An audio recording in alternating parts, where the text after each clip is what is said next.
Christopher Nolan's The Odyssey. It's rare when I truly believe that someone is out here really just trying to tell a story, right? In a world and a society where everything is monetized and how we trade commodities for the most that we can extract from this transaction, and how that the type of culture that brings to the environment. I've always hoped slash felt slash believed that one Christopher Nolan has the je ne sais quoi. And simply put, there is a man who has resources, whether that be connections, whether that be associates, whether that be funding, to produce spectacles. And last time we were able to witness this with Oppenheimer, we struggled with the topics of bringing a power to the people and what cost that would cause for the people. And not unlike most of his current films, I feel like we're sort of getting into a time period from Nolan where he's at in his universe, because with his retelling of the Odyssey, we have a story that's definitely inspired, but it holds its identity firmly.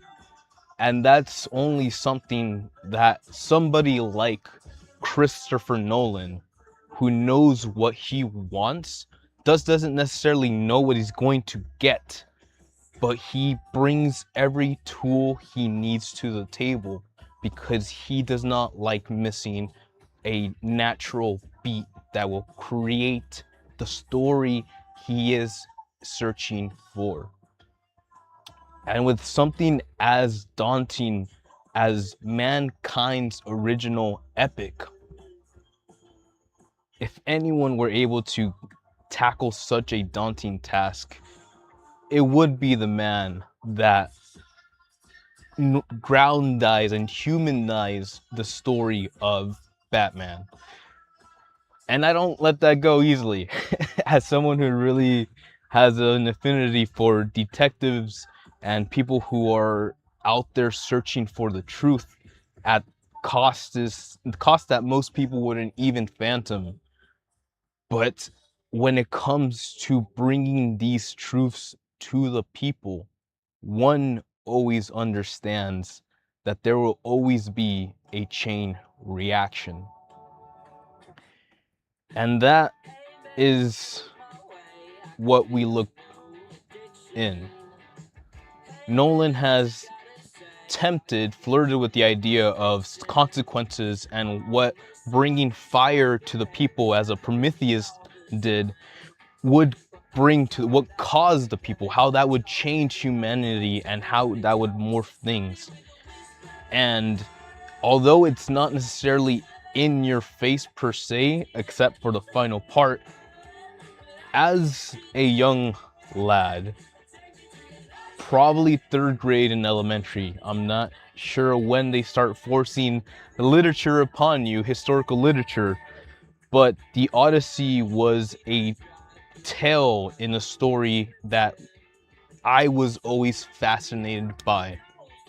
And I, unfortunately, ironically, and interestingly enough, the only time I was able to see that, experience that story, was during that class. So to go through the story of Homer's The Odyssey and have this faint memory, this vague memory of what sort of plot points, what sort of hero's tale comes from this story, and slowly putting it together in a way that really solidifies what it takes to be not just a hero, but a man. And that, for all its intents and purposes, is something that really hit me in that room. Seeing Odysseus' story, being in a different mindset, like in a more matured, adapted mindset, and being able to add personal life experiences to slowly describe the moments and the feelings that were being placed little by little.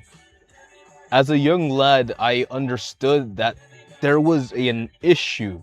There was something more gravitational within those lines of story. And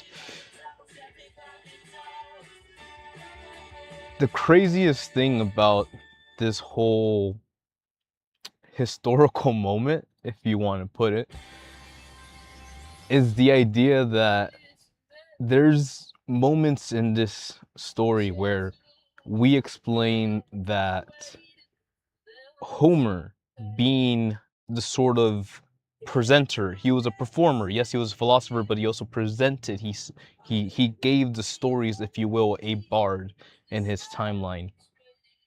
And a quote that I'm gonna butcher, but that was in the film, is that people will sing songs of the Battle of Troy, of our Battle of Troy. And when they ask, why do they sing? They answer, it's because that will be all that is left. Songs will be all that is left of those of us that could write. And that just goes to show that we're not messing around. People out there that are being booty tickled about certain people being cast, and while we appreciate you being like, listen, we want to make sure the characters are the real characters and blah blah blah blah blah, we talked about this already. Christopher Nolan is Christopher Nolan, and he's not out there necessarily to try to please a certain demographic. He's in there, and the reason actors flock to the man to even receive a crumb of a role in his films is because that man sees souls, and he finds the right roles for those souls. Now, I'm not gonna say that they're the perfect roles for the characters, obviously, and we gotta admit there's some factoring going around. But what he does out there with the people that he has and the amount of chemistry that he's able to create from this group of individuals, and how he chooses to direct that energy, right, is in itself a masterclass of what it takes to bring a story to a crescendo and to have the means, the justification, and the story to be able to bring it all crashing down. You gotta drop the bass, man. And indeed, it is that experience, right? The whole time we sit there in that movie theater and you think about the Dark Knight's opening, you think about that crescendoing of the cello, the string rising, the notes hitting up those notes, and you think about what moment is that gonna be in this film. Not necessarily were we hunting for that moment, for that thrill, but we know that when that moment happens, it's because Nolan is cementing either a foundation or finishing a project that he has been pouring passion into. And to see that all crescendo up to be the final understanding and to see the moments in the timeline where things are mystical, things are unexplainable to the common mind. But being there and knowing what life is, it really cemented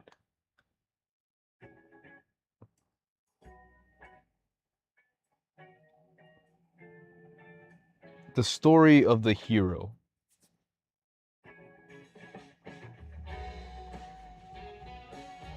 When I hear the Odyssey, or when I think about the praises of a hero, the song sung of the war hero of Troy, I always think of the other side, as in the stories that we tell to our people, the songs that we have kept close to our culture, creates the world that we live in. Whether it be that religion, whether it be the Greek gods that help cement an understanding of mankind to be generous to one another, that would actually be very similar to one of the 10 commandments. And to see how there was a capital, there was an empire, a Greek empire that was able to keep itself alive long enough to create such a republic that it was able to experiment into what it means to have nations, to eventually expand territories, and to try to actually make a historical name for yourself. But every story that has that victorious positive has to be filled with the loss, the pain, the things that were maybe taken or stolen, or perhaps even just circumvented because of a certain choice that was made. And more importantly is the individual human being. What do those choices, what do those actions, and what do those consequences bring to their lives?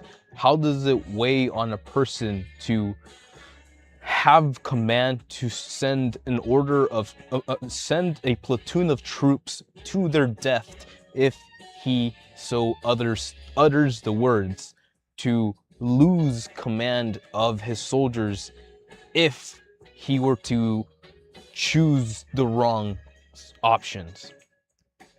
And to weigh that, right? To see this man of Ithaca, this royal king of Ithaca, this war hero, this larger than life man, how he was presented very early on as this, again, this mythical being almost, because we know the man Odysseus, but we know the hero. We know the hero through the story. And the question for me always was, who was the man? Because it just never really made sense in my brain. Even as a little potato guy, how could someone who had such wisdom or such cunning to invade the gates of Troy put themselves in a corner where they would lose 10 years of their life? If that was a choice, if that was a will, or if that was a divine intervention, that is where our stories come from, where all these gaps are left open, and somewhere, somehow, someone down the line has to fill in those gaps. And how that creates this tall tale of what we experience, the moment to moments impacts of those like intense, shocking experiences, and how that makes us imagine larger than life experiences, or just even creatures or foes or werewolves have you per se. It's I like to see these things because to me it's not necessarily that you take it as face value, but there is something about that creature, that character in the story that is being portrayed by these characteristics. And to see the king of Ithaca, who was able to create the win of the war for the Greeks and to eventually get lost, never made sense in my brain. It was an idea of like, how is it possible for someone to on purpose get lost when they have shown themselves to be more than competent? And it wouldn't be until reaching a certain level of mentality that sitting there in that movie theater, seeing him come with the struggles of carrying the weight of everything he had done. And I'm not gonna try to spoil what the weight he's carrying is, but yeah, the idea of knowing that these actions that we carry, the simple the simple moment of choosing to move forward and knowing that that consequence might bring a negative outcome, or even maybe not considering the negative outcome, but rather having to live with said outcome. And as a human being, how much stress can a mind really take before it eventually decides to fall apart, or what have you? Maybe it decides to ignore or disappear. And I believe there's enough left in the story that you're able to feel a certain interpretation of what it all means. But to me, sitting there, right, remembering, yeah, literally just in my mind going through the story that I had read years ago, but sitting there with Odysseus in that island with Calypso and putting it all together little by little in a way that Nolan really organizes with fluidity. There really isn't a slow beat in this story. And when it is a slow beat, it's because it's building up to what's going to be the end outcome. And seeing it all just flow, slowly start to pick up, and then and trying to even be in the shoes of the man that's trying to think of solutions for his men to stay alive, was an impactful moment, man. I really love like just being able to lose yourself in stories of the hero, right? The hero's journey, that there are choices to be made, and it is a responsibility that weighs on the human, but it is that weight that keeps you mentally trained and focused and ready for the challenges when they present themselves. And it's semi insane to think about or talk about these things for a film, but that is the power of a cinematic experience. And that is what Nolan comes around to creating. And for all the money that he has, and for all the people that he knows, you know, all the actors that he could call up and bring in to hit a certain role, and that guy still brings a heart to the creative process. He is there on set, he is there getting wet, he's there getting blasted by like the water hosing waves for the ships, and like he's there because he's experiencing the story that he's gonna put on his IMAX camera, and he's gonna slap on movie theaters that I have to go watch in 70 millimeters. Because, ladies and gentlemen, to say this is an epic is justified, but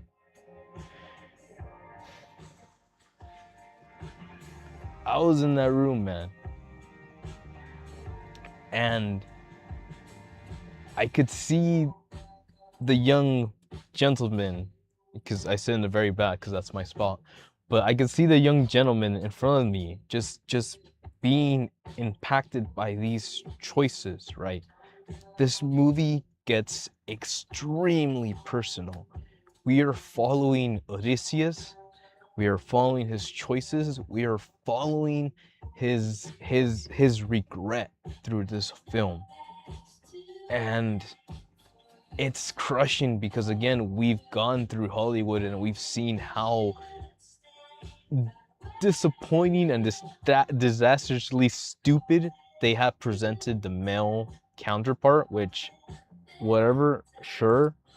But again, the stories that come from our timeline, as rough as a timeline as that was, were told for a reason. And whether that reason is a cautionary tale or it's a story to inspire hope, it really depends on the human condition. And sitting in that room, feeling those feelings, really going through it, and hopefully understanding or hopefully connecting with the people that were like going through that shit, as in like, yo, this thing happened, man. This is a fucking story. And it's again, it's just insane to think that more than 2,000 years ago, that there was enough passion, there was enough soul. Obviously, there was a lot of bloodshed for the moment. We're not here to say that this was a happy, fun time. But again, those of us who stood in the fires of the ashes and decided to pick up a pen, those of us who wrote, who gave us a song to sing, because when all is burned to the ground, a song will be all that's left to be sung. And ladies and gentlemen, that's your historical lesson of the week. So, of the year, because apparently Christopher Nolan's out here making fucking documentaries. God dang it, he's too good, man. He's too good. Somebody stop him.